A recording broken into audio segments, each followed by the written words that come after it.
Ton amour nous environne, Seigneur. Ta gloire resplendit tout comme le soleil. Ton amour nous environne, Seigneur. C'est pourquoi nous espérons tous en toi. Tu n'as point exigé de garantie avant de manifester cet amour. Ton bras de père, tu l'as tendu vers nous pour nous arracher du feu de l'enfer. Gloire à ton nom, auteur de notre joie. Toi qui nous as sauvés, toi qui nous aimes tant, c'est pourquoi nous espérons tous en toi. Gloire à ton nom, auteur de notre joie. Toi qui nous as sauvés, oh, toi qui nous aimes tant, c'est pourquoi nous espérons tous en toi. Ton amour nous environne, Seigneur. Ta gloire resplendit tout comme le soleil. Ton amour nous environne, oh Seigneur. C'est pourquoi nous espérons tous en toi. Ton amour nous environne, Seigneur. Ta gloire resplendit tout comme le soleil. Ton amour nous environne, oh Seigneur. C'est pourquoi nous espérons tous en toi. Gloire à ton nom, auteur de notre joie. Toi qui nous as sauvés, oh, toi qui nous aimes tant, c'est pourquoi nous espérons tous en toi. Gloire à ton nom, auteur de ma joie. Toi qui m'as sauvé, toi qui m'aimes tant, c'est pourquoi moi j'espère en toi. Alléluia, j'espère en toi. J'espère en toi, Seigneur Jésus. J'espère en toi. Tu es mon bon berger. Tu es mon bon berger, car ta bienveillance, ô Éternel, vaut mieux que tout ce que j'ai vu. Ma délivrance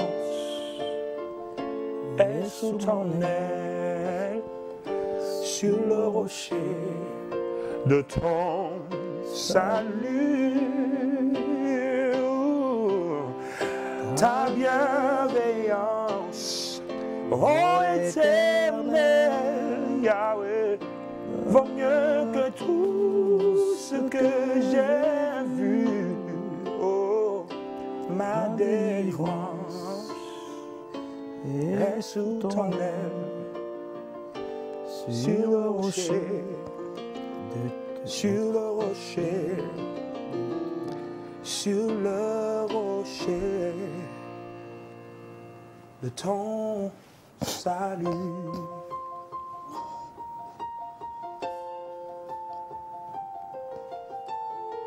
J'écouterai ce que dit Dieu, car il est bon pour qui l'écoute.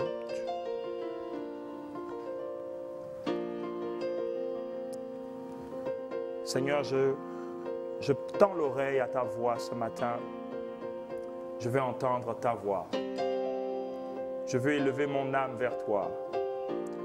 Au-delà des peurs, au-delà des circonstances, au-delà de ce qui se passe autour de moi. Espérance contre toute espérance. Je veux entendre ce que tu as à me dire. Ma vie dépend de toi. Je m'attends à toi, car tu es tout pour moi, éclairé de ta présence, éclairé de ta présence, prosterné, adorant, je m'attends à toi. Tu es tout pour moi, éclairé de ta présence, prosterné, prosterné, adorant ton nom. Hallelujah. Blessed be your name, Jesus. Thank you, Jesus. Alléluia, alléluia. Que Dieu bénisse. Heureux en ce dimanche 19 avril 2020 d'être chez vous pour à nouveau vous édifier, vous encourager, vous construire, vous apaiser et faire en sorte que, en communion, dans le cadre de votre cellule familiale, vous puissiez tout simplement entendre la parole de Dieu. Au commencement était la parole et la parole était avec Dieu. La parole était Dieu et rien de ce qui a été fait n'a été fait sans elle. En elle était la vie et la vie était la lumière des hommes. Nous sommes heureux en ce dimanche d'être avec vous, de pouvoir communier avec vous, de pouvoir louer l'Éternel, de pouvoir le chanter, mais également prier et entendre sa parole. Nous savons que la foi vient de ce qu'on entend et ce qu'on entend vient de la parole de Dieu. Et vous savez que nous sommes dans un monde où plusieurs voix se font entendre.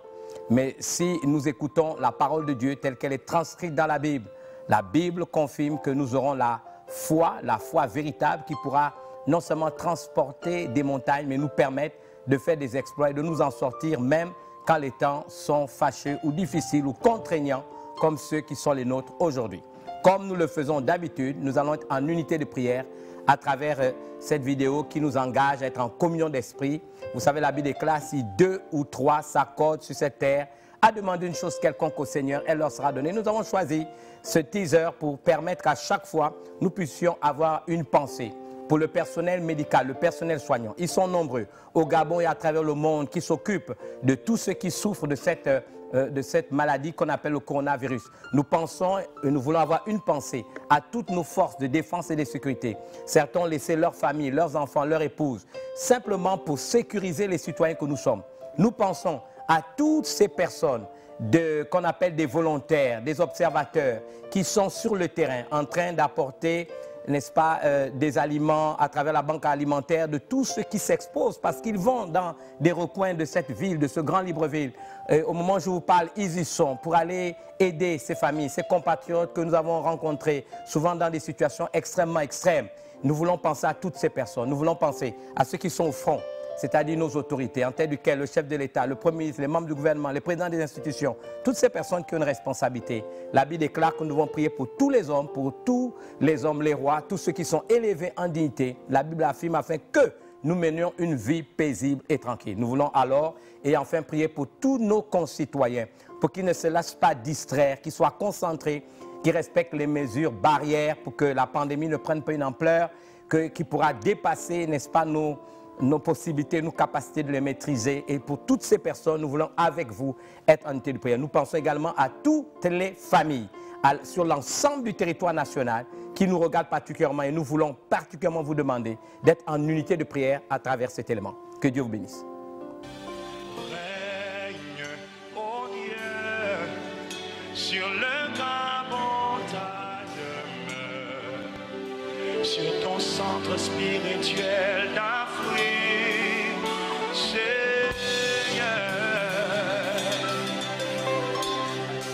veille,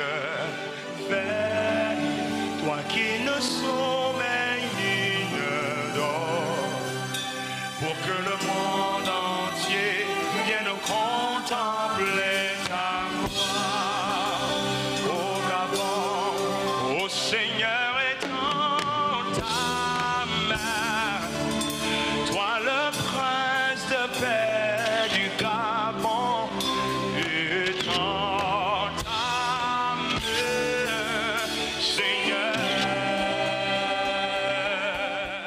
Alléluia, alléluia, alléluia. Nous sommes heureux de savoir que nous pouvons encore être ensemble ce matin et vous pouvez être rassurés de nos prières, de notre amour.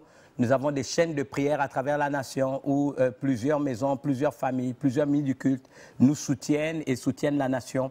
Je voudrais vraiment vous rassurer qu'il n'y a jamais eu un temps d'une aussi grande activité, une intensité dans la prière où la nation est recommandée entre les mains du Seigneur. En guide d'introduction, je voudrais partager avec vous un certain nombre de choses qui permettront de passer un élément. La nécessité de croire que la prière est une chose importante. Vous savez qu'en août 2019, depuis Kigali, j'avais pris la responsabilité de lancer un appel à la repentance nationale au niveau de notre pays. J'ai expliqué un certain nombre de faits et tout à l'heure, vous allez voir ce que j'appelle le fait que ce message était véritablement un message d'actualité. Donc en août, alors que j'étais en Kigali, dans cette conférence annuelle où je vais chaque année enseigner dans une université et m'adresser dans une grande salle à plus de 20 000 personnes, j'ai lancé un appel à la repentance. Du fait que depuis un certain nombre d'années dans notre pays, la méchanceté gratuite, l'intolérance, la violence est devenue un moyen de communication, des manières de faire qui nuisent, n'est-ce pas, à un climat paisible et tranquille dans la nation. Nous avons, après cet appel, au mois de septembre et d'octobre, non seulement en septembre, nous avons consacré plus de 200 jeunes qui nous ont accompagnés à travers le pays pour ces temps de repentance, pour ce temps de prière en faveur du Gabon. Nous nous sommes basés sur 2 Chroniques au chapitre 7. La Bible déclare « Si mon peuple, ce qui est invoqué mon nom », c'était notre responsabilité. Prie, cherche ma face, se détourne de ses mauvaises voies. Dieu a promis nous exaucer. Dieu a promis, n'est-ce pas, pardonner le péché. Et Dieu a promis guérir la nation. Nous l'avons fait en septembre, en octobre, jusqu'à l'intérieur du pays. Et nous l'avons conclu ici, bien heureusement, en janvier, avec un ensemble de communautés, y compris catholiques, y compris musulmanes, y compris protestantes. Nous l'avons fait parce que nous aimons notre pays et que nous avons des responsabilités communes. Et ces communautés ont accepté de se joindre à nous. Je voudrais vous dire que la Bible déclare « Dieu ne fait rien sur terre sans avertir ses saints serviteurs, les prophètes ». Et à cette occasion, je voudrais me réjouir parce que nous avons prié avant que ces événements ne se manifestent. C'est comme si Dieu savait que nous allons, à l'échelle des nations, vivre des moments aussi difficiles, des moments aussi éprouvants. Mais nous avons anticipé, obéissant à cette injonction divine qui consistait à prier pour le pays, qui consistait à prier pour la nation, qui consistait à supplier Dieu d'incliner le cœur de nos dirigeants à la raison, à la sagesse, pour qu'ils prennent des décisions justes, des décisions qui feraient le bien à notre nation. Nous avons donc engagé des gens et c'est la raison pour laquelle je voudrais véritablement insister sur le fait que la prière, c'est la réponse. À chaque défi de notre temps, Dieu veut des hommes et des femmes qui s'élèvent dans la prière pour sécuriser la nation. Beaucoup de gens ne savent pas ce que peut apporter la prière. La prière apporte beaucoup de choses. C'est que non seulement Dieu nous entend, mais il nous épargne de ceux qui peuvent arriver dans d'autres cieux. Vous savez que la négation de Dieu a détruit des empires. Aujourd'hui, où est l'empire babylonien? Où est l'ancien empire russe, bien que cet empire, n'est-ce pas, n'existe plus et que la nation a subsisté? Où est l'empire grec? Où est l'empire romain de l'époque? La négation de Dieu, c'est la déflagration et c'est la malédiction des nations. Nous ne voulons pas que notre nation soit maudite. C'est la raison pour laquelle souvent nous incitons les gens à la prière.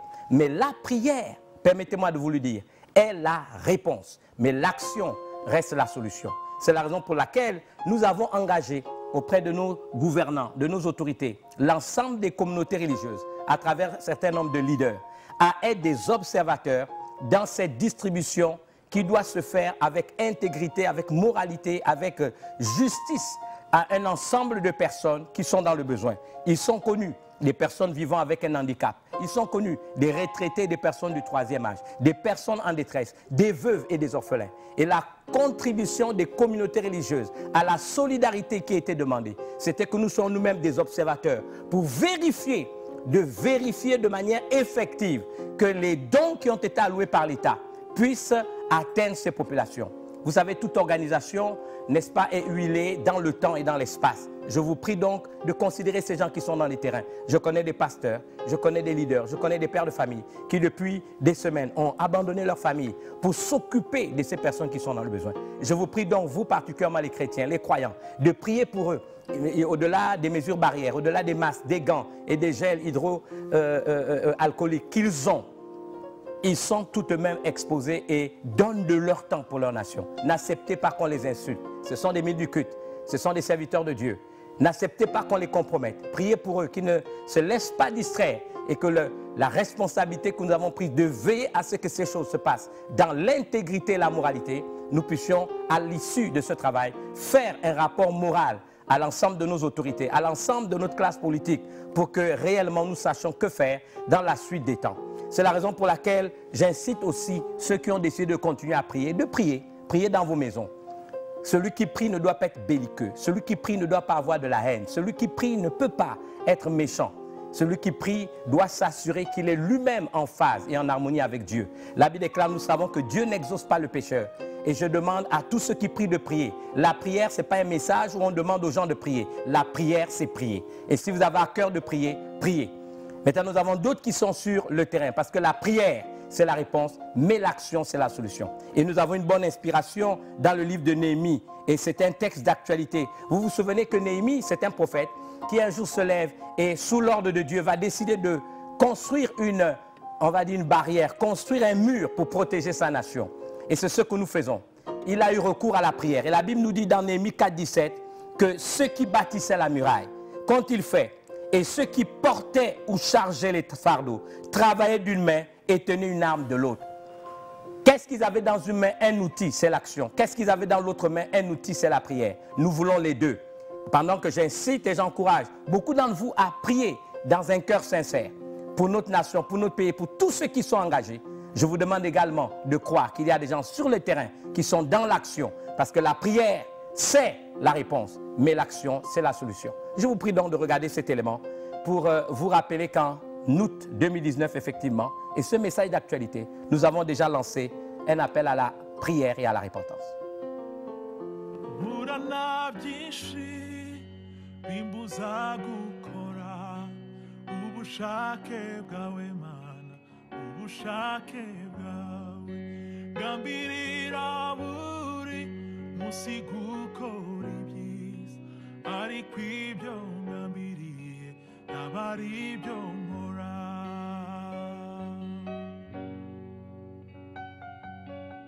Distingués auditeurs, peu importe vos rangs, grades et qualités, je vous parle depuis Kigali où j'ai ouvert la 20e édition de la conférence Africa Aguruka, qui signifie tout simplement Afrique lève-toi et brille.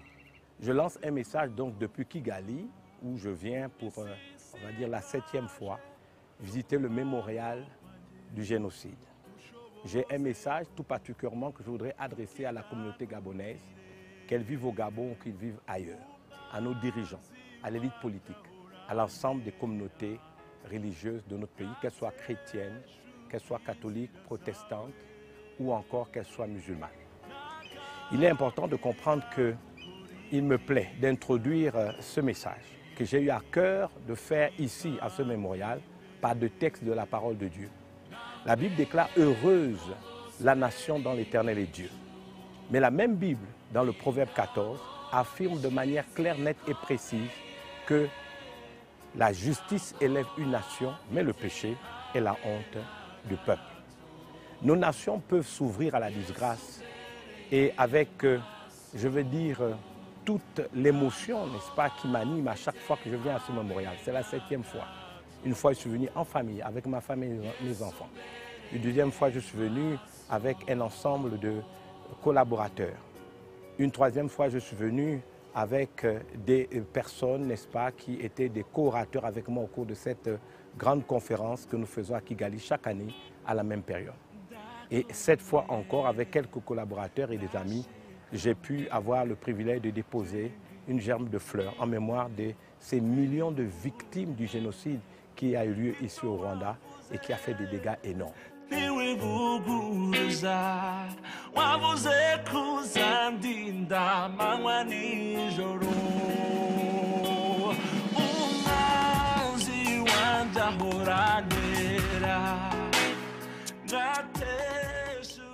Permettez-moi de dire à ma nation gabonaise que la Bible déclare de manière claire, nette et précise dans le livre de Galates, qui est un livre de l'apôtre Paul, au chapitre 6, verset 7, « On ne se moque pas de Dieu, ce qu'un homme aura semé, il le récoltera. » Le grand rabbin apôtre Paul, n'est-ce pas, s'est inspiré d'un texte de l'Ancien Testament qui dit « Ils ont semé le vent, ils ont récolté la tempête. » La situation dans notre pays m'intrigue, m'attriste et m'exaspère. Parce que depuis un certain nombre d'années, nous n'avons vu que de la méchanceté, nous n'avons vu que de la cruauté, nous n'avons vu que de l'incompréhension. Il y a comme une volonté d'entretenir dans notre pays un climat délétère et d'exposer la nation à ce que j'appelle tout simplement des disgrâces et des malédictions des nations. Ma responsabilité en tant que ministre du culte, encadreur de conscience, n'est-ce pas, est de rappeler un certain nombre de faits qui devront inciter en chacun de nous une prise de conscience, et sinon une prise de responsabilité. Mes amis, ce qu'on sème, on le récolte. La haine, la rancœur, la méchanceté, les griefs entretenus, les désirs de vengeance n'ont que trop duré dans notre pays et commencent à, n'est-ce pas, susciter, on va dire tout simplement des symboles et des signes de disgrâce et de malédiction que nous pourrons gérer si elles atteignent des niveaux inacceptables qui feront que Dieu exposera la nation à la disgrâce. Je voudrais donc ici lancer un appel à la repentance nationale, au pardon, à la réconciliation, sinon même à la concorde civile. J'ai pris sur moi la responsabilité, dès ce mois de septembre, à partir du 9, n'est-ce pas, d'organiser avec des jeunes, n'est-ce pas, un séminaire pour lever une armée de jeunes, parce que c'est le Gabon de demain, qui vont œuvrer à la paix de notre nation. Ces jeunes seront formés avec des amis qui viendront d'ailleurs, justement pour susciter des apôtres qui pourront aller dans toutes les 9 provinces du Gabon, prêcher la paix, prêcher l'amour, prêcher le pardon, prêcher la réconciliation, parce que cela nous semble être d'une grande nécessité. Je profiterai de cette occasion, n'est-ce pas, pour lancer une pétition nationale où l'ensemble des compatriotes auront la responsabilité de se prononcer sur la nécessité de mettre fin à ce climat délétère et à œuvrer pour la paix, la consolidation, l'unité de notre pays, mais surtout à la repentance nationale. Je me tourne vers la communauté religieuse. Oui, le Gabon est un pays où, n'est-ce pas, la majorité d'entre nous croient en Dieu. Je sais que l'Église, particulièrement la grande communauté à laquelle j'appartiens, Pentecôtiste, Charismatique et Réveil, de plusieurs leaders, plusieurs communautés ont organisé des réunions de prière, des réunions, n'est-ce pas, de jeunes, des journées nationales de prière et bien d'autres, n'est-ce pas, initiatives louables qui ont été faites pour maintenir le pays, malgré tout ce que nous constatons, dans la paix et la stabilité.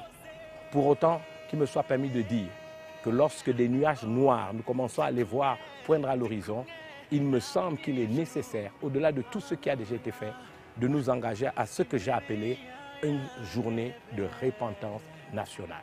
Nous devons nous repentir, qui que nous soyons, à différents niveaux.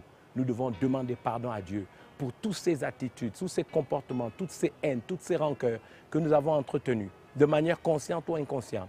Le fait que nous sommes ouverts à la haine, à travers, n'est-ce pas, la désinformation, la méchanceté, le fait que nous-mêmes, nous avons été promoteurs de manière consciente ou inconsciente de messages éhontés, de messages mensongers, de haine entretenue. Aujourd'hui, nous en avons les résultats. Nous devons nous repentir. Je voudrais ici rappeler cette histoire d'un prophète dans la Bible, Jonas, que Dieu envoie, n'est-ce pas, pour condamner la grande ville de Ninive. La Bible déclare que son message était clair. Encore 40 jours et Ninive sera détruite. Mais que s'est-il passé?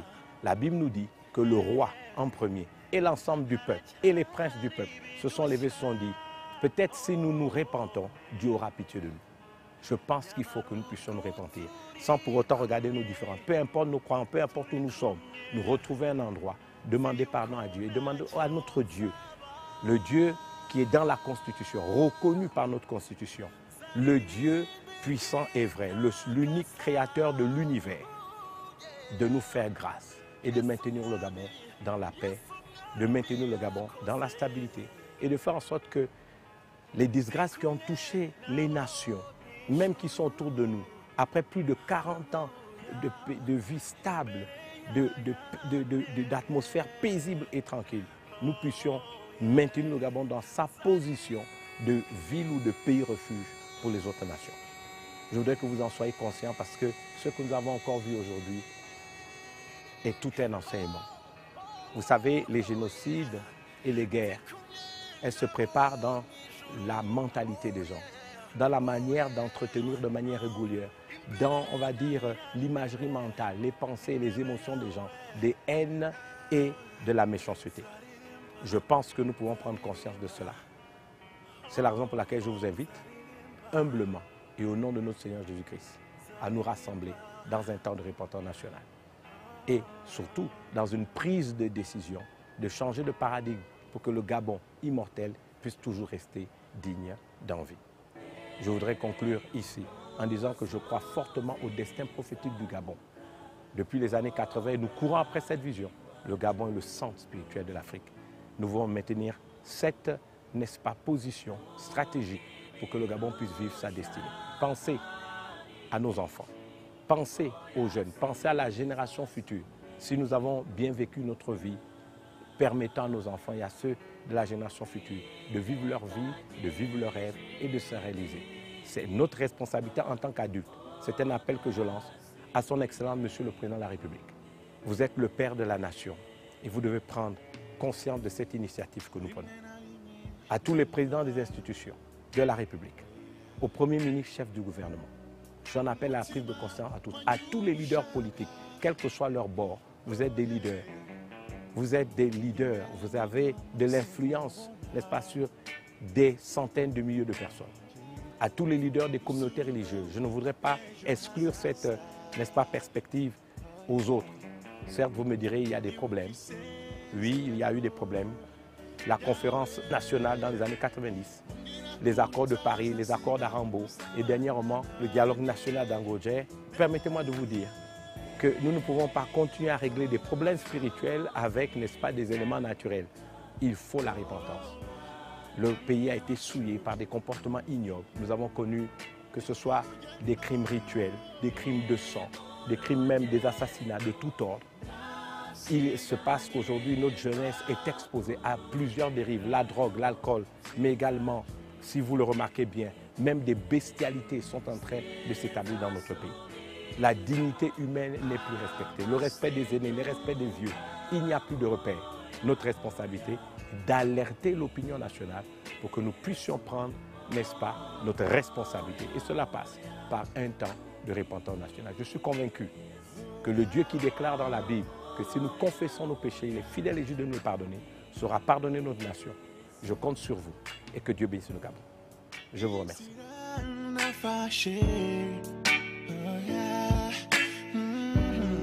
Bon amour,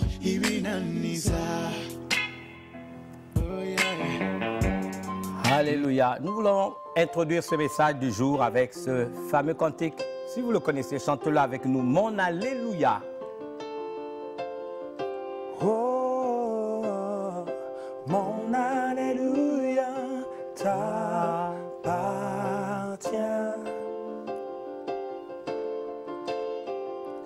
Mon Alléluia t'appartient. Mon Alléluia t'appartient.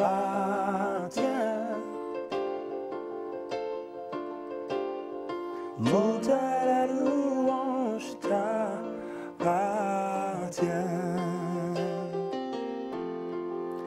Tu le mérites. Thank you, Jesus. Tu le mérites. Tu le mérites. Tu le mérites. Mon Alléluia t'appartient. Jésus, mon Alléluia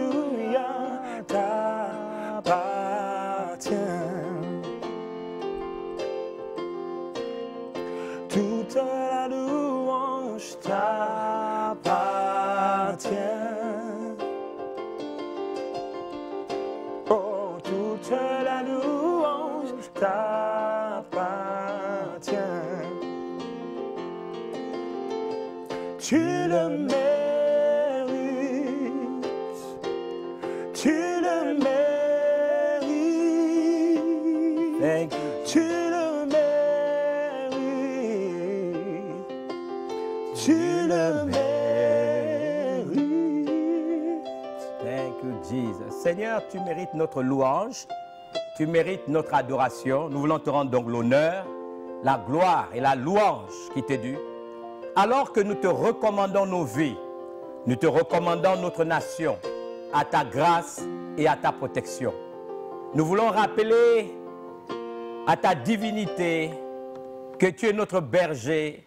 Nous ne sommes peut-être pas exempts d'épreuves, mais nous ne manquons de rien. Tu nous fais reposer dans les verts pâturages. Tu nous conduis vers des eaux paisibles. Tu restaures nos âmes.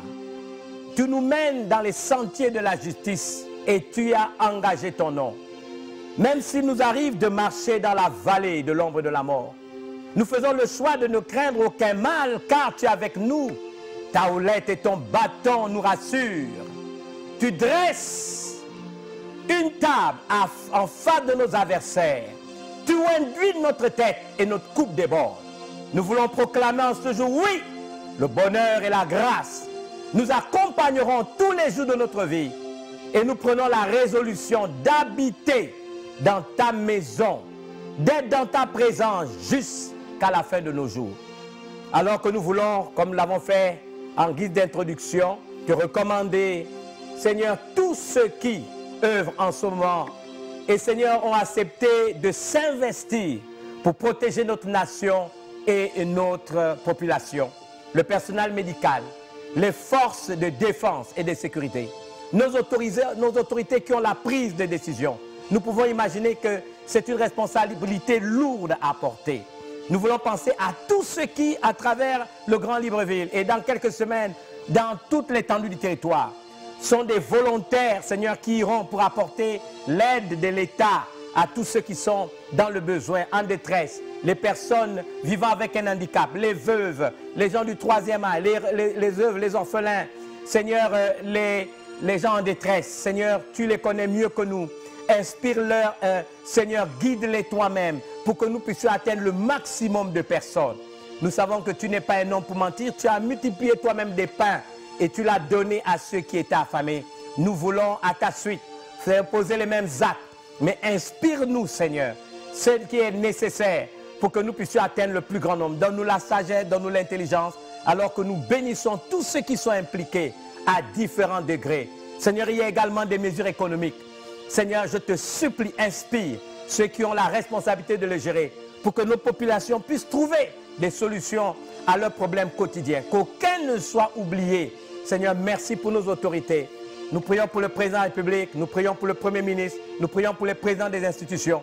Nous prions aussi pour la sagesse des leaders politiques de notre nation, quel que soit leur bord, qui ont fait preuve pour la plupart d'entre eux, Seigneur, de solidarité, qui n'ont pas voulu céder, Seigneur, à la tentation de politiser les choses, mais qui ont fait preuve, Seigneur, de responsabilité, en comprenant, Seigneur, que cette pandémie nécessite une certaine unité de la nation.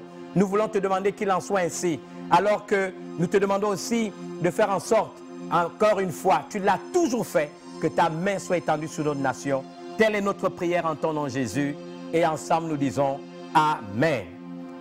Heureux encore une fois d'être avec vous, et alors que nous allons partager la parole, le texte qui va m'inspirer aujourd'hui, et je vous ai déjà donné le thème « Espérance contre toute espérance ». Le texte se trouve dans Romains au chapitre 4, ce sont les versets 18 à 22. La Bible dit « Espérant contre toute espérance ». Il s'agit d'Abraham. Il crut, en sorte qu'il devint père d'un grand nombre de nations, selon ce qui lui avait été dit, telle sera ta postérité. Et sans faiblir dans la foi, il ne considéra pas que son corps était déjà usé, puisqu'il avait près de 100 ans et que Sarah n'était pas en état d'avoir des enfants. Il ne douta point, nous dit la Bible. Il ne douta point, nous dit la Bible, par incrédulité au sujet de la promesse de Dieu qui lui avait été faite, mais il fut fortifié, retenez-le, par la foi, donnant gloire à Dieu, ayant la pleine conviction que ce qu'il promet, Dieu peut aussi l'accomplir. C'est pourquoi cela lui fut imputé à justice. L'espérance est une chose extraordinaire. Je suis professeur en philologie biblique, donc j'enseigne le grec et l'hébreu biblique. Et là, nous sommes dans un texte néo-testamentaire, donc du Nouveau Testament, dont la langue originale est le grec. Et nous avons cette expression qu'on appelle kataneo. Kataneo, espérance. C'est un mot puissant. C'est un mot extrêmement puissant. Donc, en ce qui concerne ce mot, espérance, excusez-moi, elpis, j'ai confondu avec un autre, c'est elpis. Elpis, c'est l'espérance. C'est une attente joyeuse, confiante en un Dieu miséricordieux. Vous savez que dans le cours de l'histoire et dans les récits bibliques que nous lisons, des gens se sont trouvés dos au mur face à des situations qui allaient au-delà de leurs compétences. Des gens se sont trouvés dos au mur face à des problèmes dont ils pouvaient tout simplement réaliser qu'ils n'avaient pas la capacité humaine de surmonter ces problèmes. C'est le cas d'Abraham. Il a 100 ans. Ça fait 25 ans qu'il attend une promesse qui lui a été faite par Dieu il y a 25 ans. Donc il avait 75 ans. Et là, il attend cette promesse ne se réalise pas. Mais Dieu lui a promis qu'il aura une postérité. Dieu lui a promis qu'il aura un enfant d'une femme qui s'appelait Sarah et qui était stérile. Vous devez, pour ce qu'on appelle le contexte, on va dire biblique et historique du texte, comprendre que la stérilité était une opprobre. Un homme qui ne pouvait pas faire d'enfant, c'était une opprobre. Une femme qui ne pouvait pas concevoir, c'était une opprobre. C'était comme symbole ou signe de la malédiction. Parce que chaque famille, c'était une population faite de paysans, devait s'assurer, n'est-ce pas, la pérennité de son activité à travers le fait de faire des enfants. Et là, Abraham a 100 ans. Et ça fait 25 ans qu'il entend un enfant. Sa femme a 90 ans. J'imagine que quand ils rentrent dans leur chambre, dans le cadre de leur intimité, ils regardent une femme. Elle a la ménopause depuis combien d'années? Et lui-même, lorsqu'il considère son corps est usé. L'expression usé, c'est un mot étrange. C'est nécro. Ça me fait penser à nécrologie. Nécro qui veut dire mort. Ce corps est mort. Ce corps est sans vie. Cet homme n'a même plus de désir. Lorsque cela a été proposé par les anges à celle qu'on appelle Sarah, Sarah a osé dire « Aurais-je encore de l'Éden ?» Ça, c'est l'expression littérale en hébreu. « Aurais-je encore de l'Éden? Aurais-je encore du plaisir à 90 ans pour faire un enfant ?» Combien d'entre vous, face à cette contrainte, face à cette épidémie, face à cette pandémie, vous avez vous aussi le dos au mur et vous êtes dans la crainte, vous êtes dans la peur. Il n'y a pour vous aucune perspective. Oh, je peux imaginer ceux qui avaient des plans de vacances d'ici juillet ne peuvent peut-être plus aller en vacances. Ceux qui avaient peut-être étaient sur le point de recevoir un crédit pour construire leur maison. Ceux qui avaient des projets de construction, d'affaires, des alliances, des partenariats. Oh, ceux qui avaient peut-être une bourse pour aller faire des études en Chine, en Amérique, au Brésil ou ailleurs. Et toutes ces choses, en un seul instant, dissipées comme de la cire dans le feu. Je peux imaginer votre détresse, je peux imaginer votre frustration. Vous êtes dos au mur et vous vous dites, il n'y a plus d'espérance. Que vais-je devenir? Nous pouvons ressentir cela. Nous savons de quoi il s'agit. Mais Abraham l'a ressenti. Dieu a fait une promesse. Le même Dieu qui déclare qu'il a pour chacun d'entre nous des plans de paix et non de malheur, afin de nous donner un avenir et de l'espérance. Est-il un Dieu menteur? Ce Dieu qui déclare dans sa parole, dans le livre des Proverbes, n'est-ce pas, je crois au chapitre 16, qu'il a tout fait pour un but. Chacun d'entre nous a une destinée. Chacun d'entre nous a une destinée. Et voici qu'Abraham a 100 ans, son corps est chrono, son corps est usé, son corps est mort. Sa femme a 90 ans. Il n'y a aucune chance si l'on considère les choses sur un plan strictement humain, qu'elle ne conçoive un enfant. Elle mourra et il y aura de l'opprobre. Elle mourra, il y aura de l'opprobre. Mais la Bible déclare, espérant contre toute espérance. Il espère contre toute espérance. Il est dans l'attente joyeuse de la manifestation de la promesse divine. Mais chaque jour que Dieu crée, on a l'impression qu'il y a des événements qui se présentent devant lui et qui sont contraires à la promesse qui lui a été faite. Mais espérant contre toute espérance, il espère. Mais des événements viennent lui dicter la loi du monde, la loi de la nature. Mais le Dieu que nous craignons, le Dieu que nous adorons, est le créateur du ciel et de la terre. Il est le créateur de l'univers. Son nom, c'est l'Éternel. Littéralement en hébreu, Jéhovah, Yahvé. Celui qui existe par lui-même et qui peut faire toutes choses à partir de rien. Celui qui appelle les choses qui ne sont pas comme si elles étaient. Celui qui face à un monde chaotique, un magma, un trou sans fin, d'où émanait une vapeur ténébreuse.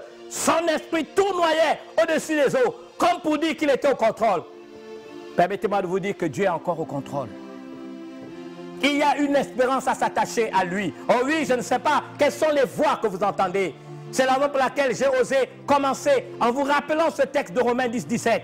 La foi vient de ce qu'on entend, et ce qu'on entend vient de la parole de Dieu. Je ne suis pas convaincu que si vous vous laissez distraire et nourrir par les mensonges des réseaux sociaux, par le Congo-Ça national, par les historiennes, les mensonges, les complots, vous ne pourrez pas être fort face à cette pandémie, face à cette situation. Vous ne pourrez pas résister parce que la foi ne vient que de la parole de Dieu. La véritable foi, cette énergie spirituelle qui pourra vous pénétrer, qui pourra permettre que vous soyez imprégné de l'Esprit de Dieu. En latin, on dit into te ustu, c'est-à-dire imprégné de l'Esprit de Dieu. Vous deviendrez ainsi enthousiaste et vous aurez une foi inébranlable qui vous permettra de croire qu'au-delà de cette situation, vous ne mourrez pas. Au-delà de cette situation, vous réussirez votre vie. Au-delà de vos situations, vos affaires ne tomberont pas. Vos projets se réaliseront, espérant contre toute espérance. La Bible dit c'est le choix qui était celui d'Abraham. La Bible dit il crut.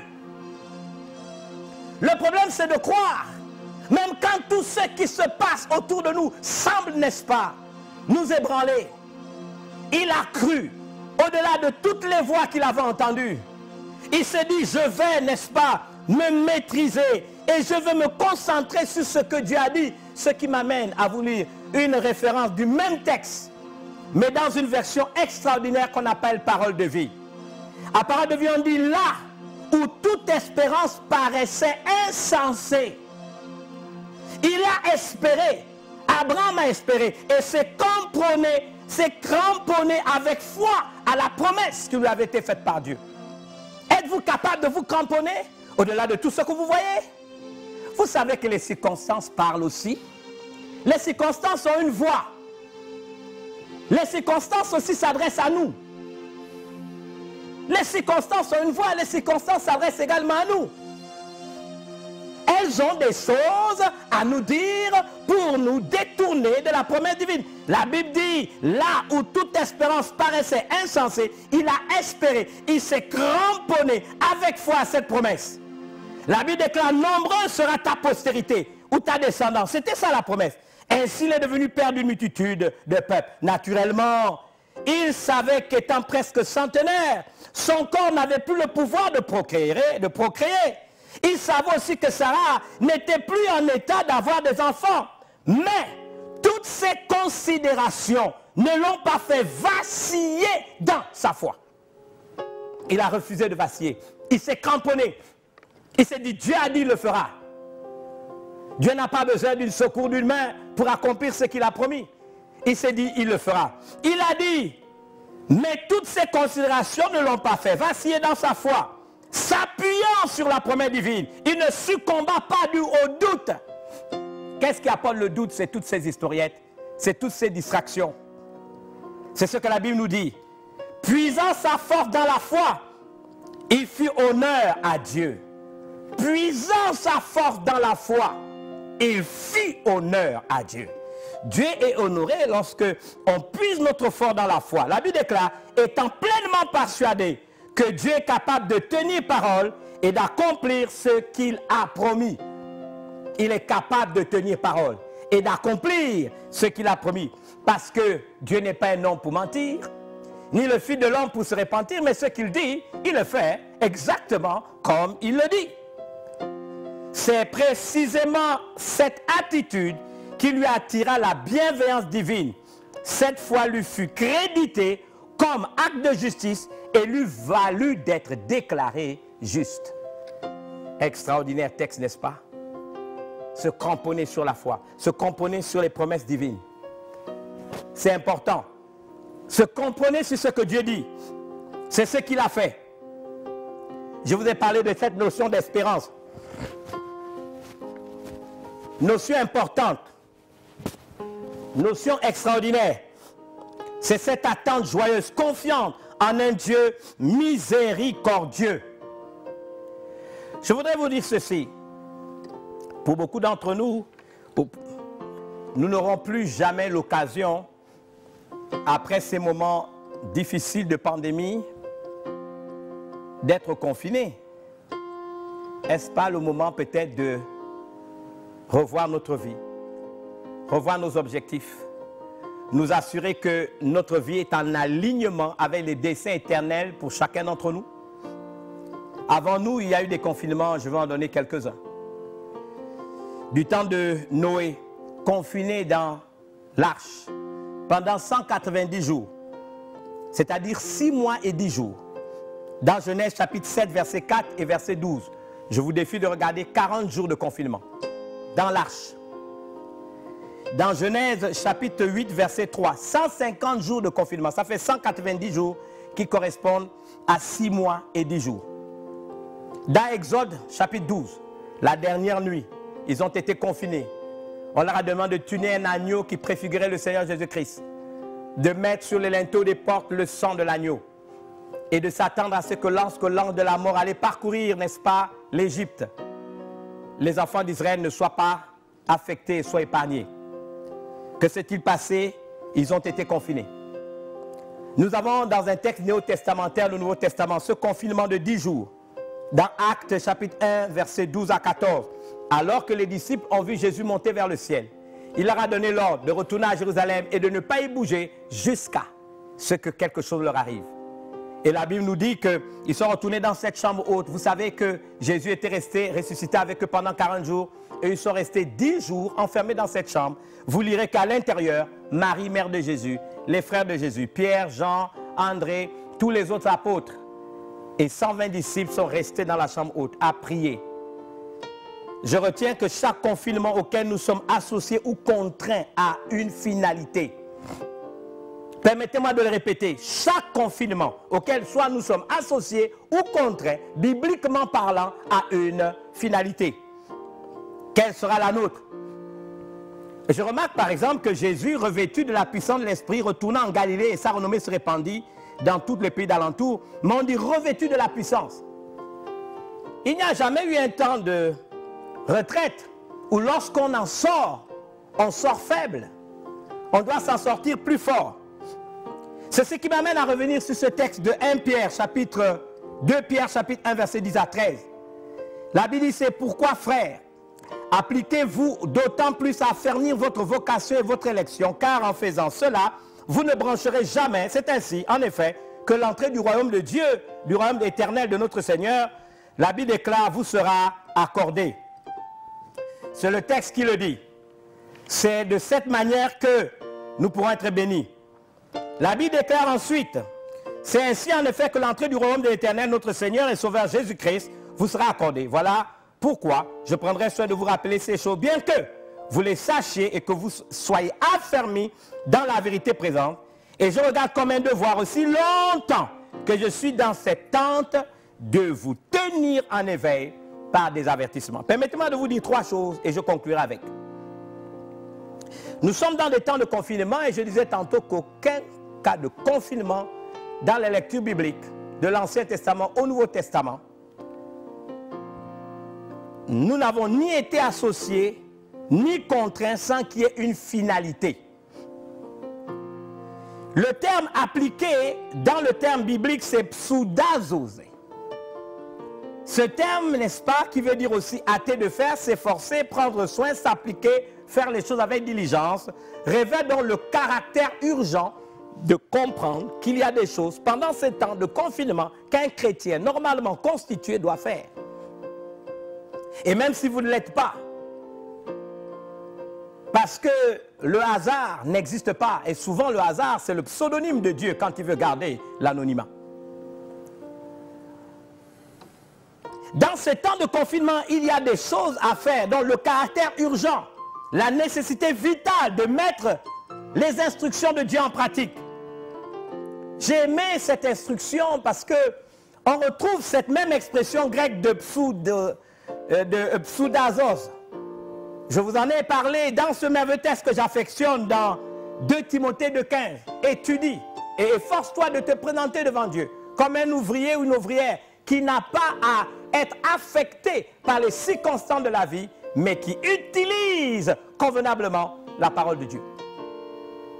Quand les circonstances sont difficiles et qu'on est dans ce genre de situation, combien d'entre vous doivent profiter de l'occasion pour le connaître davantage? Combien d'entre vous doivent profiter de la situation pour aligner leur vie aux choses que Dieu a attachées à leur existence? Ceux qui ont déraillé des desseins éternels de Dieu pour leur vie peuvent trouver le moyen de se remettre sur les rails, de s'aligner à nouveau dans l'axe des choses que Dieu a prévues. C'est un temps de remise en cause. Si vous êtes un chrétien rétrograde, vous avez l'occasion de vous redresser. Si vous êtes quelqu'un qui n'avait donné aucun sens à votre vie, alors que j'ai vu cette vidéo où un richissime Italien s'est jeté d'un gratte-ciel à New York et s'est suicidé, l'onde de choc de cette pandémie a déstabilisé des hommes, déstabilisé des femmes. Des gens ne savent plus quoi faire de leur argent, quoi faire de leur voiture, quoi faire de leur maison. Ils tremblent comme des feuilles. Mais c'est le moment de redonner un sens à votre vie. C'est le moment de vous remettre en cause et peut-être de vous occuper de ce qui est beaucoup plus vital et essentiel. Le deuxième mot qui m'intéresse ici, c'est qu'il faut affermir. On nous dit cela. On va s'appliquer pour affermir notre vocation et notre élection. Le mot poieo est intéressant. Il parle de produire, construire, former, façonner, mettre en pratique, donner une forme, donner une âme à ce que nous faisons. Il s'agit de faire en sorte que ce que nous faisons doit prendre forme, doit être vu, testé, évalué, dans le but de voir que notre œuvre est solide. Ça me rappelle Marc, ou Matthieu plutôt, chapitre 7, versets 24 à 25, celui qui a bâti sa maison sur le roc. On a parlé du Yetsod, la fondation, avec pour ingrédient la rokma, qui est la connaissance. Mon peuple périt faute de connaissance, osez. Mais la même parole de Dieu déclare, si notre évangile est encore voilé, il est voilé pour ceux qui périssent, pour ceux dont le Dieu de ce siècle a aveuglé l'intelligence, afin qu'ils ne vissent pas briller la splendeur de l'évangile qui est la gloire de Dieu. La connaissance est importante. Le fait d'être basé sur la parole, est-ce que ce n'est pas le moment pour vous de connaître Jésus davantage? La version française courante dit, mon peuple périt faute de savoir qui je suis. Combien d'entre vous, pendant de longues années, vous avez dépendu de votre pasteur? C'est votre pasteur, votre prêtre, celui qui a fait tout pour vous. Et aujourd'hui, Jésus veut que vous puissiez le connaître vous-même. Il veut que vous ayez une relation avec lui. Il voudrait que vous soyez capable vous-même d'entendre sa voix. Il voudrait que vous soyez capable d'avoir une relation directe avec lui. Le voile a été déchiré. Nous avons librement accès à la présence de Dieu. Oui, quelquefois, nous, les hommes d'église, nous sommes devenus des divinités que les gens adulent. Mais ce n'est pas notre rôle. Nous sommes des serviteurs. Et aujourd'hui, notre responsabilité, c'est de vous conduire à lui. Êtes-vous prêts maintenant à le connaître vous-même? Et je vous dirai pourquoi à la fin. Alors il faut affermir votre vie en Christ, affermir votre relation avec lui, le connaître vous-même, apprendre à prier vous-même, apprendre à entendre sa voix. Le dernier mot, c'est vocation. Ce mot qui dit klesis, notre appel, notre consécration, notre destinée. Bien-aimé, j'ai bien aimé ce texte de Romains 11, 29 parce que le mot klesis, ici vocation, se retrouve dans Romains 11, 29 et j'aimerais conclure à travers cette pensée. Car Dieu ne se répand pas de ses dons et de son appel. Et le mot appel, c'est klesis également. Donc ce mot est important, klesis, appel ou vocation. Je fais partie de ceux qui pensent qu'à cause de l'onde de choc de ce que nous vivons aujourd'hui, des centaines de milliers de personnes vont se réconcilier avec Dieu. Des centaines de milliers de personnes vont se dire, j'ai vécu ma vie comme je l'entendais, mais finalement, si je ne suis pas attaché à l'essentiel, et l'essentiel c'est votre éternité, parce que notre éternité, on la prépare de notre niveau, de notre vivant. La Bible déclare, il est réservé aux hommes de mourir une seule fois, après quoi vient le jugement. Vous savez que pendant longtemps, on nous a menti, et ça c'est la pensée économique moderne. Elle dit que le temps c'est l'argent. Le plus grand mensonge, c'est d'avoir enseigné les gens que le temps c'est l'argent. Mais le psaume 90 déclare, non Seigneur, apprends-nous à bien compter nos jours. et appliquer, n'est-ce pas, notre cœur à la sagesse. Vous savez, dans ce texte du psaume 90, il est dit que l'homme peut vivre jusqu'à 70 ans, 80 ans, et le plus robuste jusqu'à 80 ans. Imaginez un instant ce qui me concerne, j'ai 57 ans. Si je devais mourir à 70 ans, il me reste combien d'années? Vous enlevez 70 ans moins 57. Je pense que si vous calculez bien, il me reste à peu près 13 ans à vivre. Est-ce que le temps c'est l'argent? Non, le temps c'est pas l'argent. Le temps c'est la vie. Parce que ma vie ne peut se vivre que dans la ligne du temps que Dieu a décidé de me donner pour exister sur terre. Donc le temps n'a jamais été l'argent. Le temps c'est la vie. Que fais-tu de ta vie? Que fais-tu de ta vie? Il y a des gens qui vont mourir sans rien avoir fait de leur vie. Distraits. Vous savez, il n'y a que les gens qui ne font rien qui critiquent. Critique acerbe, mensonge, manipulation, haine, grief, qu'ils entretiennent à longueur de journée. C'est de l'absinthe. Et cela ne fait du bien à personne. La Bible déclare que cette sagesse est terrestre, charnelle et diabolique. Mais ceux qui recherchent la paix cherchent aussi la justice. Que faites-vous de votre vie? La vie, ce n'est pas l'argent. La vie, c'est le temps. Et ce que moi, personnellement, cette crise m'enseigne, c'est la valeur de la vie que Dieu m'a donnée. Cette vie que je dois pouvoir gérer en prenant en compte que mon existence ne se vivra pas en dehors de la ligne du temps que Dieu a mis à ma disponibilité. Cette vie a de la valeur. C'est pour cette vie que Jésus est venu. C'est pour cette vie qu'il est venu te sauver. C'est pour cette vie que Dieu a tellement aimé la multitude qu'il a donné son Fils unique afin que quiconque croit en lui ne périsse pas, mais qu'il ait la vie éternelle. Quel est le sens que tu vas donner à ta vie? Penses-tu qu'après ces moments, quand les choses reviendront dans l'ordre, auras-tu encore l'occasion de te trouver en confinement pendant des semaines où tu peux régler tes affaires? Combien de personnes tu hais? Combien de personnes n'as-tu pas pardonné? Combien de griefs tu retiens contre des gens? Combien de choses as-tu fait qui nécessitent aujourd'hui que tu les répares, que tu te réconcilies? Est-ce que tout va bien dans ton foyer avec ta femme? Est-ce que tout va bien dans ton foyer? Est-ce que tout va bien avec tes enfants? Enfants, tout va bien avec vos parents? Parents, entre vous, êtes-vous en unité d'esprit? Voici le temps que Dieu nous donne pour nous réconcilier entre nous, pour faire la paix dans toutes les choses que nous avons désorganisées. C'est un temps où on doit se remettre en cause. Je suis convaincu qu'au-delà des manipulations des hommes, Dieu te contrôle et donne à chacun d'entre nous la possibilité de faire la paix. La possibilité, écoutez, d'être d'abord en unité avec nous-mêmes. Être en paix avec nous-mêmes. Il dit, personne ne peut haïr sa propre chair. La Bible déclare, ce que vous voulez que les autres fassent pour vous, faites-le de même pour les autres. C'est Pierre qui s'est écrit, ce que j'ai, je te le donne. Tu ne peux pas donner d'amour si tu n'as pas d'amour. Tu ne peux pas donner de paix si tu n'as pas de paix. Tu ne peux pas être un agent de réconciliation si en toi il n'y a que de la haine.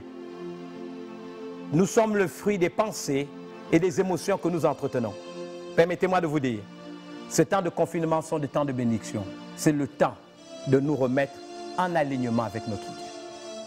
Je voudrais demander à Harold, qui me fait beaucoup de bien en m'accompagnant, de chanter ce chant que je lui ai demandé. Il sait qu'il l'a déjà chanté au début, mais je veux le réentendre.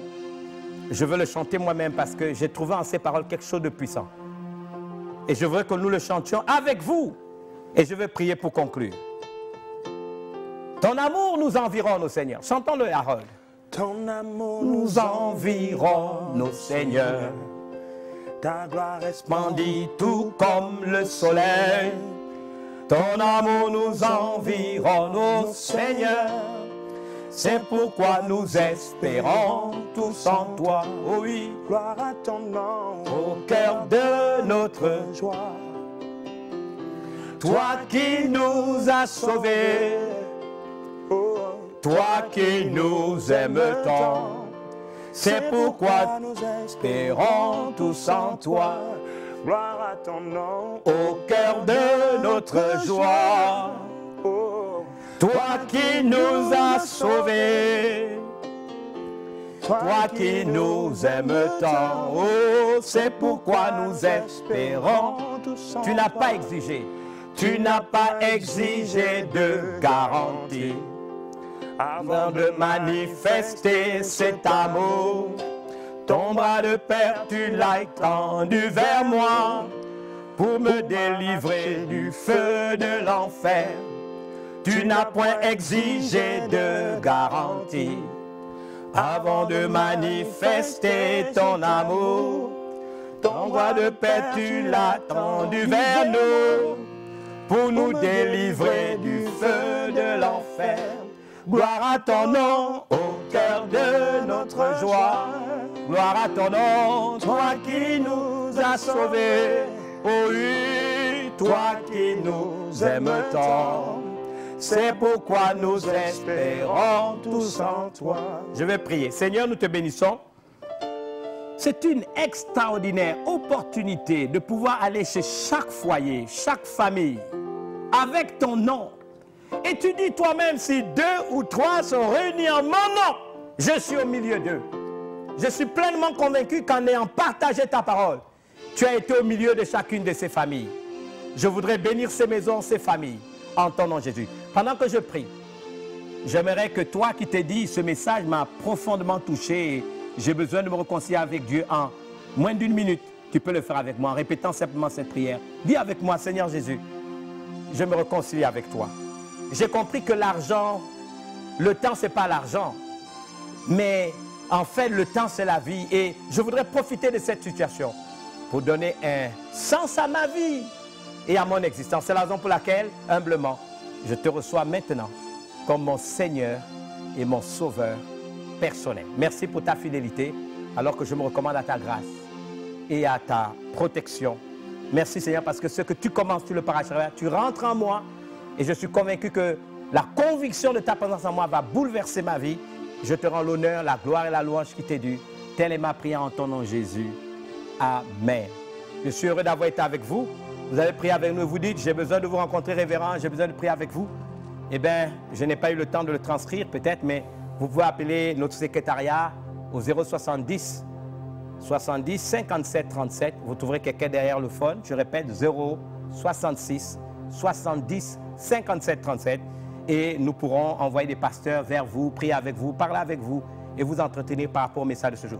Je vous bénis au nom de Jésus et Harold nous aide à conclure ce culte ce matin. Merci, que Dieu vous bénisse. Tu n'as point exigé de garantie avant de manifester cet amour. Ton bras de père, tu l'as tendu vers nous pour nous arracher du feu de l'enfer.